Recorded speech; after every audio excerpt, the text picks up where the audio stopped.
selanjutnya tadi kita sudah meninjau secara geometri suatu sistem persamaan linier itu yang konsisten kayak gimana, yang tidak konsisten seperti apa, kalau konsisten tunggal kayak gimana, dan konsisten tidak tunggal seperti apa, itu tadi ya, secara pendekatan geometrinya. Nah, sekarang kita akan, sebelum ke sini, sorry, sebentar. Tadi kita sudah sampai di halaman 4 ya, benar. Nah, kita akan masuk ke halaman selanjutnya, yaitu tentang eliminasi Gauss itu sendiri. Sebenarnya ini sudah beberapa kali kalian lakukan, namun di sini kita akan mengingatkan bagaimana cara menyelesaikan suatu sistem persamaan dengan menggunakan eliminasi Gauss gitu. Karena di sini saya punya suatu sistem persamaan yang bentuknya kayak gini. Ini ada berapa persamaan? Sistem ini ada berapa? 3. Variabelnya ada berapa? 3. Ada 3 juga. Nah, sekarang saya punya sistem persamaan yang memiliki 3 variabel dan 3 persamaan. Kalau ini mau kita tinjau secara geometri, udah kewalahan ya. Ini karena dimensinya 3, ini agak susah untuk meninjau secara geometrinya. Maka bagaimana caranya kita melihat apakah dia memiliki solusi atau tidak gitu. Nah, kemudian kita lakukan proses eliminasi Gauss. Gimana proses itu gitu? Di sini kita punya suatu sistem persamaan yang kayak gini. Nah, langkah pertama, pertahankan persamaan pertama. Persamaan pertama yang ini. Pertahankan itu maksudnya biarkan bentuknya kayak gitu, jangan diapa-apain gitu ya. Kemudian, langkah selanjutnya, jumlahkan persamaan 2 dengan min 3 kali persamaan pertama. Berarti, artinya apa kalimat ini? Berarti saya punya persamaan kedua. Nanti persamaan kedua itu saya lakukan atau saya jumlahkan dengan siapa? Min 3 dikalikan dengan persamaan ke 1, yaitu P1. Artinya apa? Berarti saya di sini punya 3x1 ditambah dengan x2 ditambah dengan x3 sama dengan 9. Ditambah dengan min 3 P1. Berarti P1 yang di sini tadi saya kalikan min 3. Berarti saya punya apa di situ?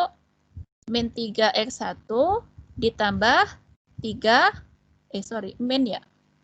Min 3x2 ditambah x3 sama dengan min 3 itu ya. Nah, ini tadi kan jumlahkan, berarti ini saya jumlah. Ini kalau saya jumlah, berarti ini kan habis. Ini menyisakan berapa? Min 2x2 ditambah, ini tadi dikalikan. Bukan 3x3. Ya, ini 3 ya. Min 3 ini. Sebentar, ini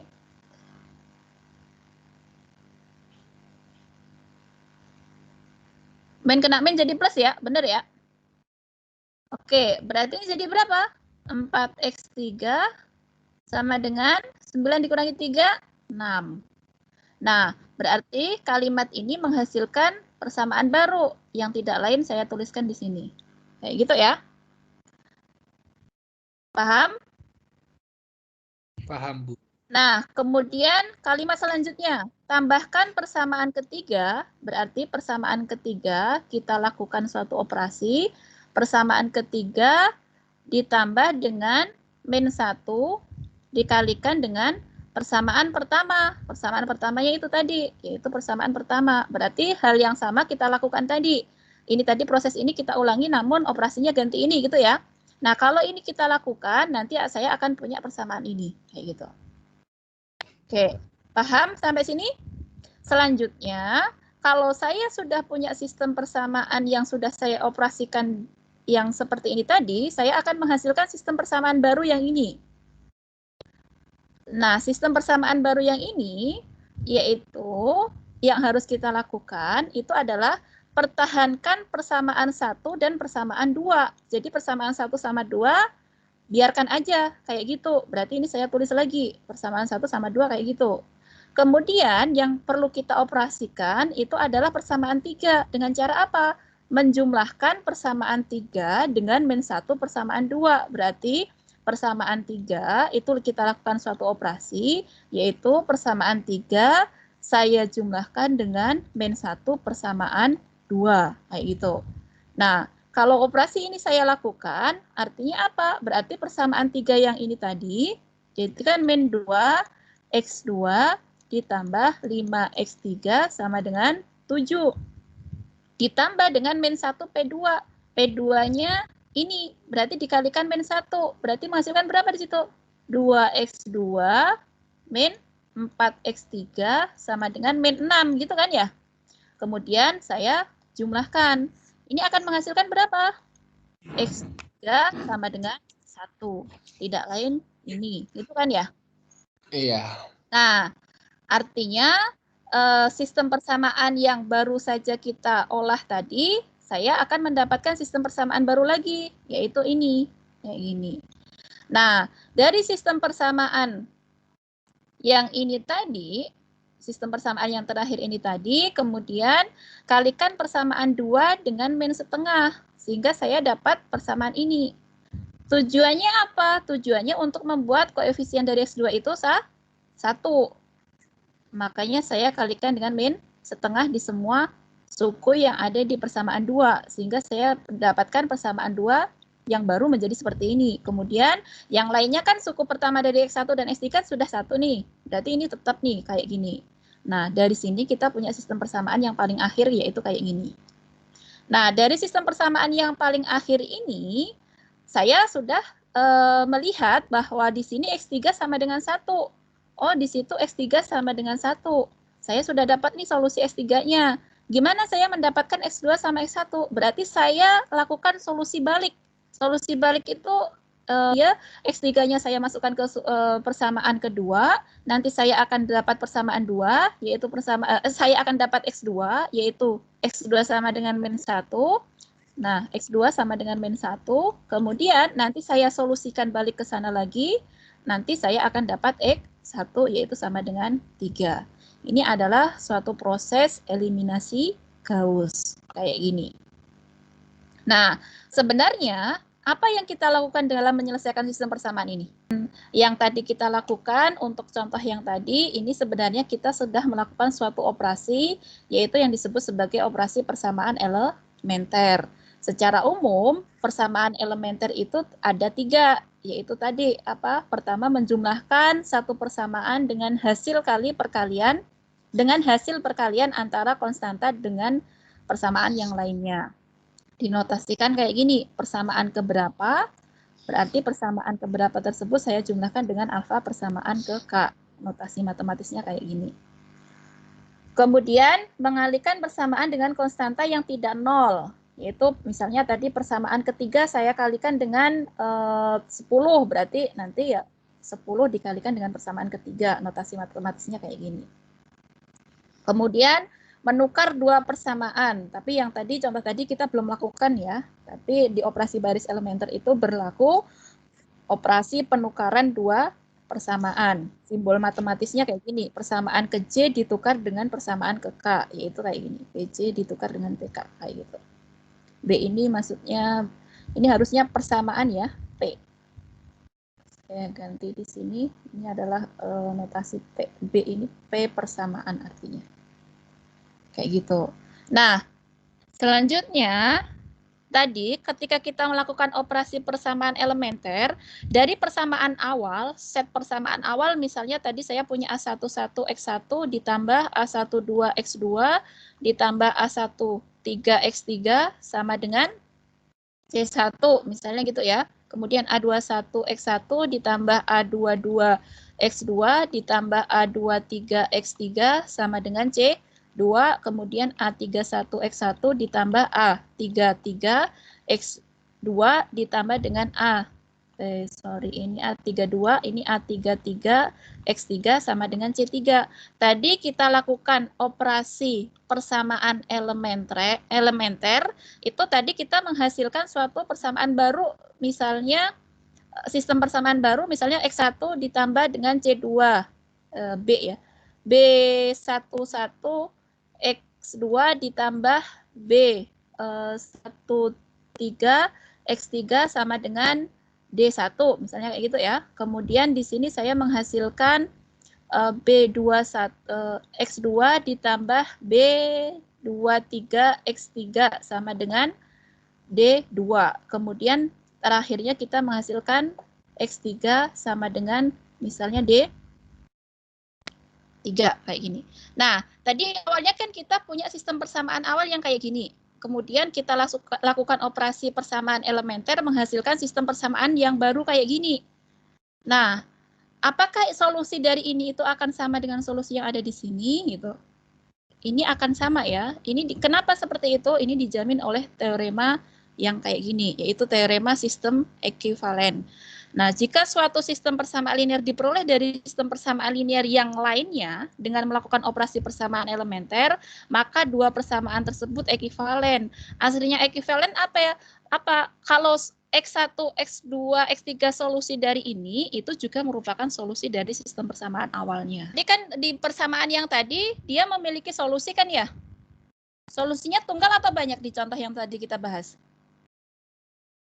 Solusinya tunggal, Bu. Tunggal, karena tadi perhatikan yang di sini. Saya punya sistem persamaan yang baru nih, yaitu kayak gini. Kemudian nanti ketika kita lakukan operasi persamaan elementer, dengan proses yang sudah saya jelaskan di sini, nanti akan ketemu bentuk kayak gini nih, bentuk akhirnya.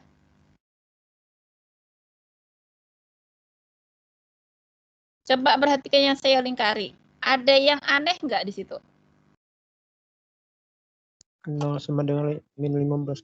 Iya. 15, Bu. 0 sama dengan min 15 mungkin terjadi nggak? Enggak mungkin, Bu. Enggak.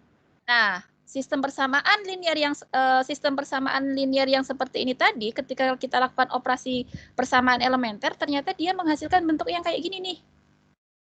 Ini nggak mungkin terjadi. Berarti sistem persamaan linear yang seperti ini dia disebut sebagai sistem persamaan yang gimana? Tidak Konsisten. Tidak konsisten. Kalau tidak konsisten artinya dia punya solusi nggak? Enggak. Itu ya. Nah, ini adalah salah satu contoh sistem persamaan linear yang tidak memiliki solusi. Kayak gitu. Oke, kemudian contoh lain lagi. Saya punya sistem persamaan yang kayak gini nih. Kemudian nanti lakukan operasi, nanti kalian coba ya. Lakukan operasi persamaan elementer seperti yang tadi dilakukan pada contoh-contoh sebelumnya. Nanti kalau saya lakukan suatu operasi persamaan elementer, saya akan menghasilkan sistem persamaan yang baru kayak gini nih. Dia punya solusi nggak? Konsisten nggak kira-kira? Konsisten. Konsisten. Tapi konsistennya solusinya tunggal atau banyak? Banyak, Bu. Banyak. Bu. Kenapa? Coba perhatikan di sini. X6-nya sama dengan min 5. Oke, Iya. X6-nya min 5. Saya substitusikan ke sini, saya akan menghasilkan X5 kan? Iya. X5-nya berapa jadinya? 2. 2. Kemudian saya punya X5 sama dengan 2, X6-nya sama dengan min 5. Saya substitusikan ke sini nih. Akan menghasilkan apa? X2 sama dengan apa di situ? Setengah X3. Min setengah X3 min 2X4. X5-nya kita ganti dengan ini, yaitu ditambah min ya. Min Min 2. 2 min setengah X6-nya min 5. Berarti ini min 5. Kayak gitu kan ya? Iya, Bu. Ya nggak? Coba perhatikan di sini. Kita tahu nggak solusi X3 sama X4-nya? Enggak. Enggak. Bu. Berarti X2 bergantung pada X3 dan X4. X4. Oke, X2 bergantung pada X3 sama X4. Kemudian, tadi kita sudah tahu nih, X5-nya 2, X6-nya min 5, X2-nya bergantung pada X3 dan X4. Kemudian ini kita substitusikan ke persamaan 1. Nanti persamaan 1 akan menghasilkan X1. X1-nya akan bergantung pada siapa? Coba kita substitusikan ke sini. Berarti saya akan punya 3X2 plus 4X 4 dikurangi, ditambah ya. Ditambah 2 dikalikan X5. X5-nya 2 dikurangi X6. X6-nya min 5, jadi di situ plus 5 gitu kan ya. Perhatikan di sini. X1-nya bergantung pada variabel lain nggak? Iya, Bu. Iya, yaitu X2 dan X4. Tapi X2 nanti bisa kita gantikan ke sini gitu kan ya. Iya. Artinya apa? X1 sama X2 bergantung pada siapa? X1 dan X4. Berarti, Iya. X3 dan X4. Berarti X3 sama X4 ini kan dia bisa berupa suatu nilai tertentu kan, konstanta tertentu, misalnya alfa. X4-nya sama dengan beta. Kalau alfa sama beta saya ganti-ganti, maka akan menghasilkan X1 yang berbeda nggak? Berganti-ganti juga nggak kalau X3 sama X4-nya berganti-ganti? Nah, artinya itu solusinya banyak atau tunggal? Banyak. Banyak. Berarti sistem persamaan yang seperti ini dia disebut sebagai sistem persamaan yang memiliki solusi yang banyak. Kayak gitu. Gitu ya. Jelas? Jelas, Bu. Oke. Jelas, Bu. Oke, itu tadi pendekatan geometri sama pendekatan secara eliminasi Gauss-nya. Kalau sistem persamaan itu memiliki solusi banyak dan tunggal kayak gimana, dan ketika tidak memiliki solusi seperti apa gitu ya. Sekarang kita lanjutkan ke yang selanjutnya.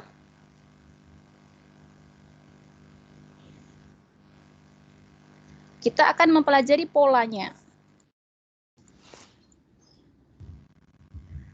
Nah, tadi kita sudah mengenal bahwa SPL itu dia ada dua kemungkinan, yaitu konsisten dan tidak konsisten. Ketika konsisten, dia akan memiliki solusi yang tunggal atau dia memiliki solusi yang banyak.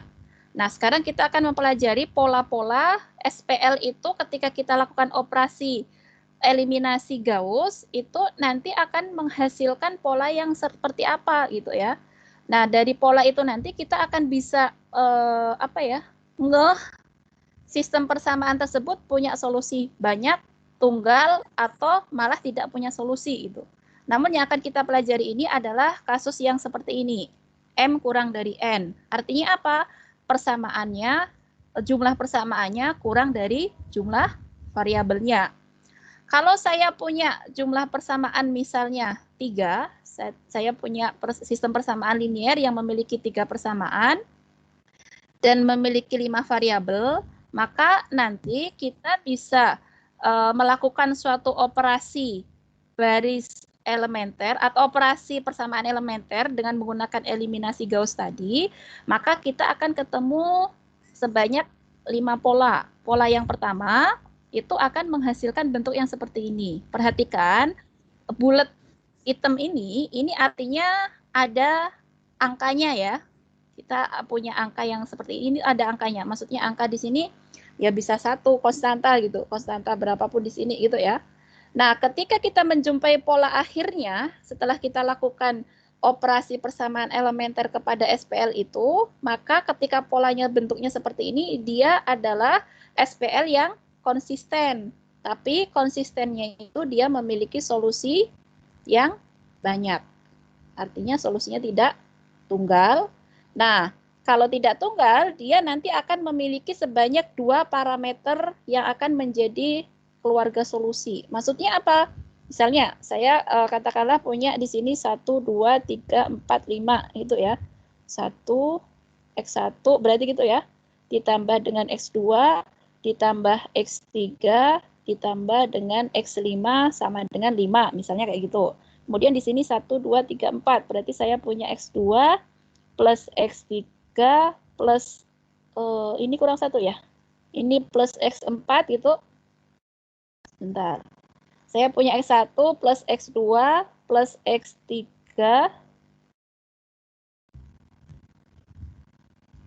ditambah X4 ditambah X5 sama dengan 5. Kemudian dari sini saya punya X2 ditambah, apalagi itu X2 ditambah X3 ditambah X4 ditambah X5 sama dengan 6, misalnya gitu.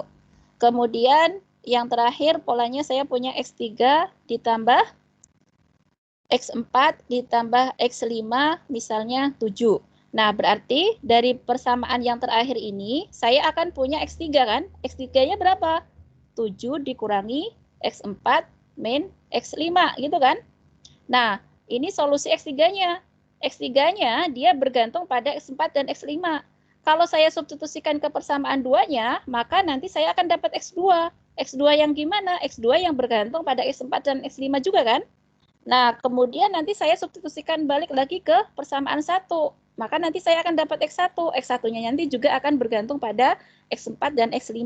Artinya apa? Di sini artinya X4 itu adalah suatu nilainya, parameternya misalnya alfa gitu ya. Kemudian X5 itu parameternya beta. Berarti solusi di sini dia bergantung pada dua parameter ini, yaitu X4 dan X5. Di sini saya notasikan alfa dan beta. Berarti nanti solusinya ini dia solusi yang banyak, tergantung nilainya tergantung apa? Tergantung parameter alfa sama beta. Kalau alfa sama beta ini berubah-berubah, maka nanti X1, X2, X3 juga akan berubah. Di situ nanti berarti kita akan punya keluarga solusi, gitu ya, satu kumpulan solusi yang bergantung pada alfa sama beta, kayak gitu. Nah, polanya kayak gini ketika dia solusinya banyak dengan dua parameter kayak gitu. Nah, kemudian pola yang kedua seperti tadi yang kita jumpai, kalau kita lakukan operasi persamaan elementer, oh ternyata ada bentuk yang kayak gini nih. Bentuk yang terakhir, yang ketiga. Persamaan ketiga ini apa artinya? 0 sama dengan suatu bilangan. Bulat ini artinya bilangan konstanta ya, selain 0. Berarti 0 sama dengan suatu angka tertentu. Ini nggak mungkin terjadi. Nah, hal yang seperti ini dia disebut sebagai SPL yang tidak konsisten. Kayak gitu. Seperti yang tadi kita jumpai di contoh sebelumnya, 0 sama dengan min 15. Ini nggak mungkin terjadi, berarti ini tidak konsisten. Gitu ya. Nah, kemudian nanti kita juga akan menjumpai pola yang ketiga. Bentuknya kayak gini terakhirnya ketika kita lakukan operasi persamaan elementer. Nah, ini dia nanti akan tidak punya solusi juga. Artinya sistem persamaan yang menghasilkan sistem persamaan yang baru ketika kita lakukan operasi persamaan elementer yang menghasilkan bentuk kayak gini berarti dia tidak konsisten. Pola keempat kayak gini. Pola kelima seperti ini. Ini juga sistem persamaan yang konsisten kalau ini, tapi dia memiliki solusi banyak. Kalau yang 2, 3, 4 ini pola yang dia tidak konsisten kayak gitu. Nah, kalau bentuk yang lain gimana Bu untuk kasus yang lain? M lebih besar sama dengan N. Nanti bisa kalian uji gimana bentuk pola-polanya kayak seperti apa gitu ya. Nanti bisa dilakukan operasi persamaan elementer untuk kasus yang lebih besar. Nah, kemudian untuk halaman selanjutnya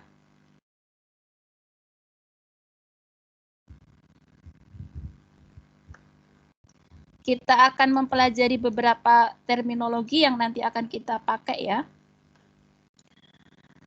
Tadi kan kita punya suatu sistem persamaan linier. Sistem persamaan linier tadi bolak-balik sudah saya bilang dia ada dua kemungkinan, yaitu konsisten dan tidak konsisten. Nah, kemudian di sini kita akan mempelajari teorema tentang eksistensi dan ketunggalan untuk sistem persamaan linier. Maksudnya apa? Sistem persamaan linier itu dia memiliki solusi atau enggak gitu. Nanti kita lihat dari teorema ini. Teorema 2 ini mengatakan jika saya punya M kurang dari N, M tadi apa? Jumlah persamaan. Kalau N ini jumlah variabel. Nah, kalau saya memiliki jumlah persamaan yang kurang dari jumlah variabel, maka sistem persamaan linier tadi dia dapat konsisten. Ada dua kemungkinan, bisa konsisten, bisa tidak. Nah, ketika dia konsisten, maka SPL tersebut tidak memiliki solusi tunggal. Artinya apa? Pasti dia memiliki solusi yang banyak. Jadi kalau kasusnya SPL SPL di sini. Yang pertama, kita punya kasus M kurang dari N. Kalau M kurang dari N, ada dua kemungkinan. Dia konsisten, kemudian dia tidak konsisten. Nah, ketika dia konsisten, artinya apa di sini? Konsisten berarti punya solusi kan ya? Berarti dia dijamin oleh teorema ini. Kalau dia konsisten, gimana dengan solusinya? Solusinya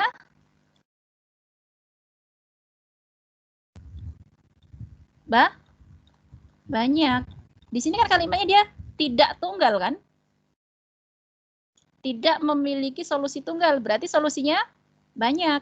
Banyaknya sebanyak berapa berapa parameter yang akan membentuk keluarga solusi itu? Sebanyak P. P yang gimana? P-nya kayak gini. Yaitu solusi banyak dengan P parameter. Dengan P-nya, nilainya itu berada pada interval ini. Kayak gitu. Seperti tadi, kita tadi di contoh yang pola yang tadi, kita memiliki berapa persamaan? 3 persamaan dan 5 variabel gitu kan? Nah, kalau misalnya saya punya 3 persamaan 5 variabel, kalau dia punya solusi, maka solusi tersebut akan solusi banyak. Parameternya akan berapa? Di sini N-nya berapa? 5, M-nya berapa? 3. M-nya 3. Berarti P-nya berada di mana nanti?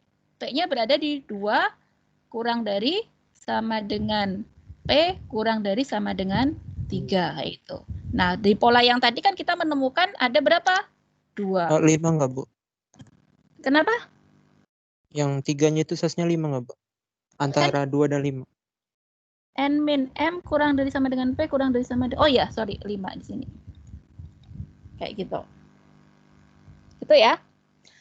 Ini ketika M kurang dari N. Nah, selanjutnya ketika M lebih besar sama dengan N. Maka ada berapa kemungkinan di sini?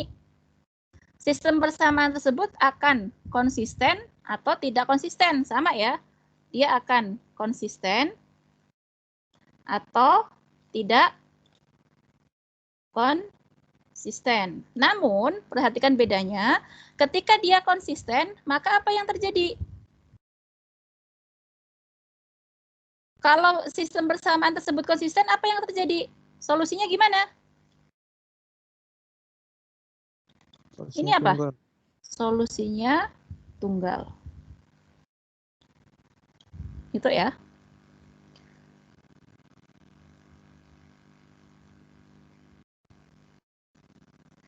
Bisa solusi banyak nggak berdasarkan kalimat ini? Solusi tunggal dan solusi Banyak. banyak. Banyaknya parameter berapa? 1. Berada di antara 1 kurang dari sama dengan P kurang dari sama dengan N. Kayak gitu.